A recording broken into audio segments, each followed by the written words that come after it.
Bonjour Félix, est-ce que tu peux nous dire quel est ton travail à la mairie de Paris? À la mairie de Paris, je suis chargé de m'occuper des habitations parce que je suis à la DPE, service de la propreté de l'eau. Donc tout ce qui concerne bac poubelle dans les immeubles, je suis censé aller sur place et voir qu'est-ce qu'il y a lieu de faire et permettre qu'on puisse fournir les bacs aux immeubles et voir si le tri il est bien fait dans les immeubles. Voilà. Donc un travail important pour la ville, le développement durable de Madame Hidalgo. Très important, très important. Est-ce que tu peux nous dire depuis quand tu es en contrat unique d'insertion? Ça fait 5 ans que je suis en contrat unique. Ok. Et est-ce que tu peux nous dire qu'est-ce qui va t'arriver si on supprime ton contrat? Mais pour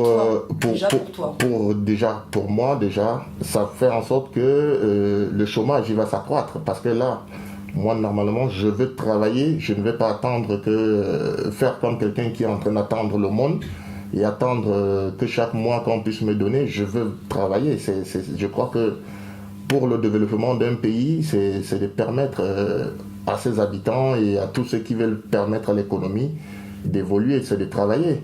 Au lieu d'attendre que l'État puisse vous donner de temps en temps un petit pécule, non, c'est pas ça que nous voulons. Et moi, je trouve que ça va impacter, ça va avoir beaucoup d'effets parce que je ne suis pas seul, je connais aussi beaucoup de personnes en ce moment où le contrat va s'arrêter parce que le mois. Vous êtes 1400 à la ville de Paris. Et je vous le dis déjà que d'ici vendredi, à partir de vendredi déjà, nous aurons parce que beaucoup partiront déjà à partir de vendredi. D'accord. Est-ce que tu peux nous dire, si on supprime ton contrat, qu'est-ce qui va se passer dans ton service? Il pourra continuer à tourner? Le service, bon, il est comme tous les autres services administratifs, mais il ne va plus tourner parce que nous étions 2 sur ce service.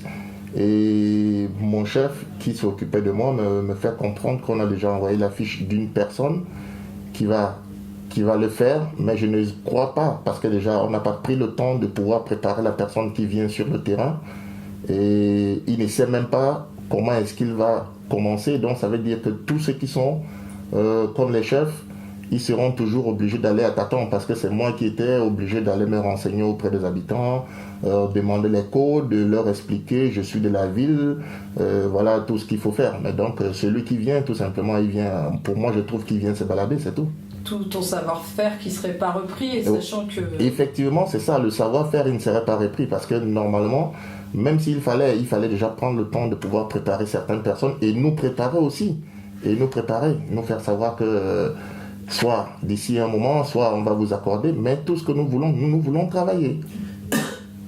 Est-ce que tu peux nous dire aujourd'hui qu'est-ce que tu attends de la maire de Paris? Vraiment, tous les soirs il était là-dessus parce que nous nous sommes dit, déjà la maire de Paris c'est une personne qui connaissait déjà qu'est-ce que les Parisiens avaient comme besoin et tout ce que les Parisiens attendaient d'elle. Mais s'il faut aller revoir aujourd'hui, au fond, on se rend compte que les Parisiens, aujourd'hui, ont la boule au ventre parce que leur ville, en elle-même, elle n'est plus propre. Il y a beaucoup de choses qui ne sont plus en train de se faire, alors que son prédécesseur, c'est quelqu'un qui mettait l'accent, effectivement, sur la propreté et tout ce qui concernait la ville. Donc aujourd'hui, on se rend compte qu'il y a beaucoup de choses qui sont en train d'aller à la dérive parce que depuis qu'elle est là. Et donc là, toi, tu parles du service public et tu veux renforcer le service public par plus de propreté à la ville, mais qu'est-ce que tu attends de la mairie de Paris concernant ton propre avenir professionnel et ton contrat de travail? C'est de continuer à travailler. Okay. C'est de continuer à travailler parce que tout le monde veut travailler. C'est de continuer à travailler au lieu de toujours attendre, comme je l'ai dit bien avant. Ok. Je te remercie pour ton témoignage. Merci aussi. Je crois que ça va avoir effet et que... tous ceux qui sont à la charge de comprendre que beaucoup de personnes ne sont toujours pas là pour attendre, mais veulent se mettre pour que le pays et la ville puissent continuer à avoir cette beauté. Nous sommes de ceux-là qui voulons travailler. Merci.